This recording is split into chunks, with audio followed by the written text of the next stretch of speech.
खैरपुर में breaking news असां share कंदासीं। हथियारबंदनि दुकान ते काह करे 3.5 लाख रुपया फुर कया, दुकानदार ज़ख़्मी थियो।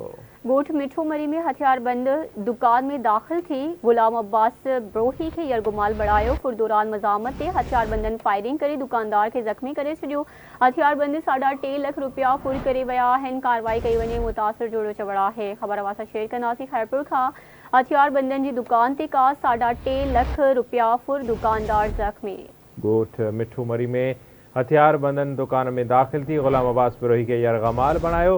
फुर दौरान मुज़ाहिमत हथियारबंदनि फायरिंग करे दुकानदार के ज़ख़्मी करे विधो। हथियारबंद 3.5 लाख रुपया फुर करे विया। कार्रवाई कई वञे, मुतासिर दुकानदार जो इहो चवण आहे। अपडेट कंदासीं। खैरपुर खां हथियारबंदनि जी दुकान ते का 3.5 लाख रुपया फुर कया विया, दुकानदार ज़ख़्मी। ॻोठ मिठूमरी में हथियारबंद दुकान में दाख़िल थी गुलाम अब्बास ब्रोही के यरगुमाल बढ़ायो।